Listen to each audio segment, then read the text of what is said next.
मित्रांनो, नमस्कार. आजचा भाग म्हणजे अक्षरशः हृदयाचे ठोके चुकवणारा होता. मला वाटतं तुम्हीही माझ्यासारखेच आज टीव्ही स्क्रीनला अक्षरशः खिळून बसला असाल. ज्या क्षणाची आपण गेल्या कित्येक महिन्यांपासून वाट पाहत होतो, तो क्षण आता अगदी काही हातांच्या अंतरावर येऊन ठेपला आहे. महिपत शिखरे सारख्या राक्षसाला त्याच्याच पापाच्या जाळ्यात अडकवण्यासाठी सुभेदार कुटुंबियांनी रचलेला हा चक्रव्यूह पाहून अंगावर काटा आला नाही तर नवलच म्हणा. आजच्या भागात जे घडलं ते केवळ नाट्यमय नव्हतं, तर ते एका मोठ्या युद्धाची सुरुवात होती.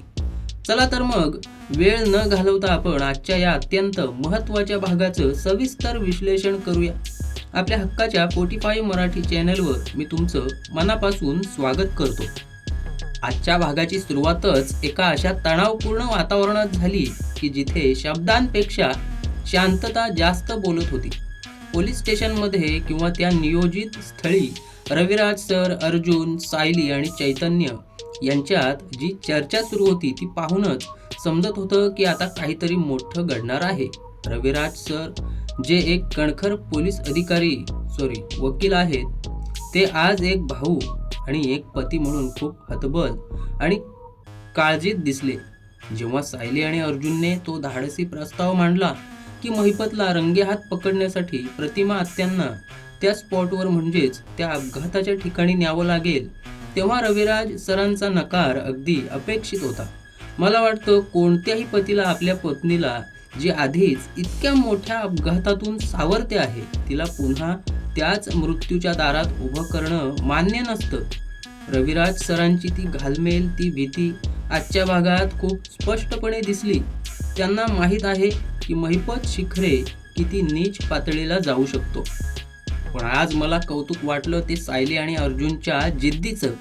त्यांनी ज्या प्रकारे हा प्लॅन आखला आहे तो खरोखरच कौतुकास्पद आहे. अर्जुनचं म्हणणं अगदी बरोबर होतं की महिपतला जर कायद्याच्या कचाट्यात पकडायचं असेल तर त्याला भावनिकदृष्ट्या आणि मानसिकदृष्ट्या कोंडीत पकडणं गरजेचं आहे आणि त्यासाठी प्रतिमा आत्यांचं तिथे असणं हीच त्यांची सर्वात मोठी कमजोरी ठरणार होती. सायलीचा मुद्दा मला खूप पटला. ती म्हणाली की जोपर्यंत गुन्हेगार स्वतःच्या तोंडून कबुली देत नाही तोपर्यंत त्याला शिक्षा होणं कठीण आहे आणि महिपत सारखा चालाक माणूस सहजासहजी कबुली देणार नाही. त्याला तो धक्का, तो 22 वर्षांपूर्वीचा भूतकाळ समोर दिसला तरच तो काहीतरी बोलेल. या सगळ्या संभाषणात जो टर्निंग पॉइंट आला तो म्हणजे खुद्द प्रतिमा आत्यांचा निर्णय. जेव्हा त्यांनी रविराज सरांना सांगितलं की मला 2च पर्याय आहेत, एकतर घाबरून पळून जाणं किंवा धैर्याने सामोरं जाणं, आणि त्यांनी दुसरा पर्याय निवडला. मित्रांनो, मला इथे सांगावंसं वाटतं की हे केवळ मालिकेचं कथानक नाही, तर हे एका स्त्रीच्या मनाचा ठाम निर्धार आहे. आपली स्मृती परत मिळवण्यासाठी आणि आपल्या आयुष्यातील त्या काळ्या रात्रीचं रहस्य उलगडण्यासाठी एका स्त्रीने दाखवलेली ही हिंमत वाखाणण्याजोगी आहे, म्हणजेच कौतुकास्पद आहे. त्यांनी रविराज सरांना दिलेलं वचन आणि रविराज सरांनी शेवटी दिलेला होकार, हा सीन खूपच इमोशनल होता. एका बाजूला धोका आणि दुसऱ्या बाजूला सत्याचा शोध.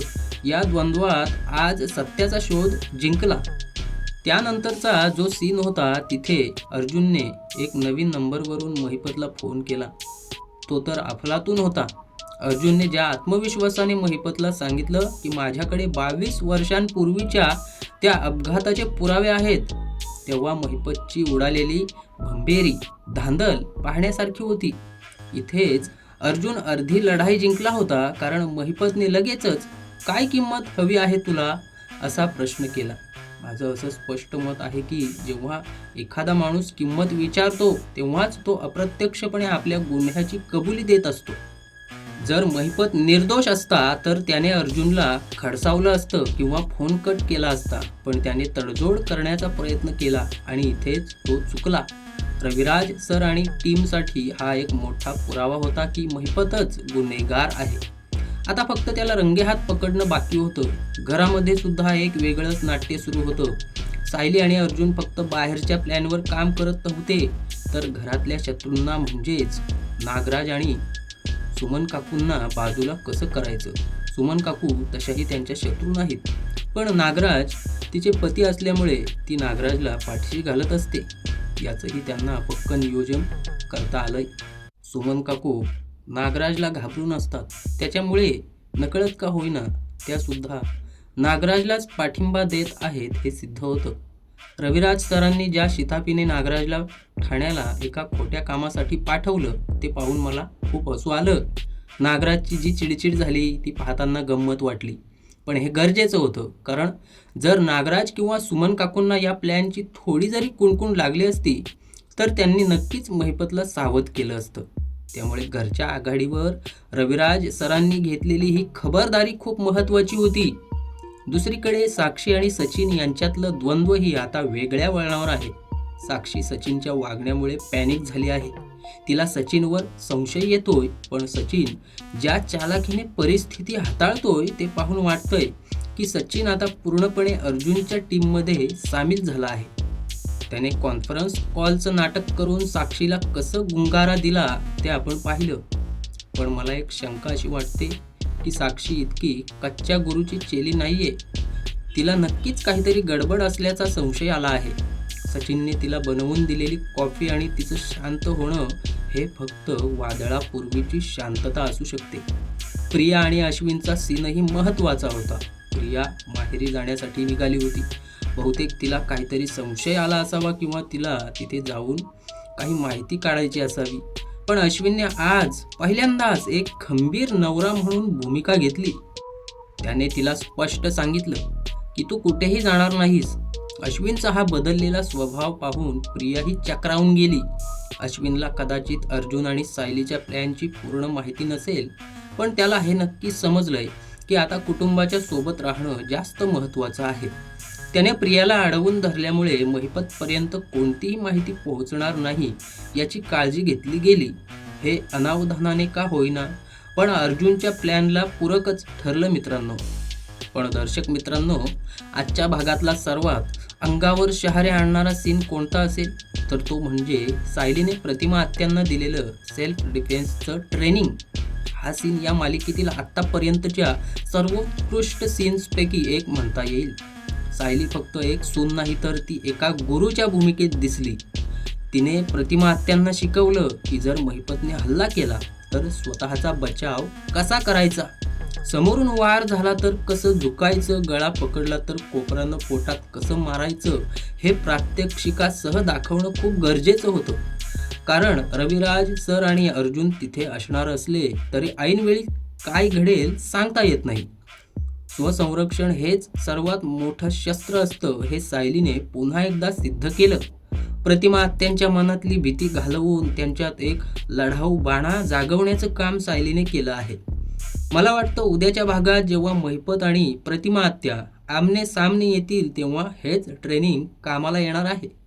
आणि मग शेवटी तो उत्कंठावर्धक क्षण आलाच. ठरल्याप्रमाणे सर्वजण त्या स्पॉटवर पोहोचले. कॅमेरे लावले गेले, सापळा रचला गेला. महिपत शिखरे तिथे आला. त्याचा तो माज, त्याची ती देहबोली पाहून कोणालाही राग येईल, पण आज त्याचा हा माज उतरणार होता. प्रतिमा आत्यांना जिवंत पाहून त्याला जो धक्का बसला तो पाहण्यासारखा होता.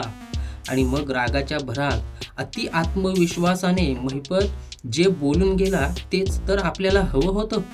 तो म्हणाला, 22 वर्षापूर्वी तू माझ्या तावडीतून सुटलीस, पण आज नाही.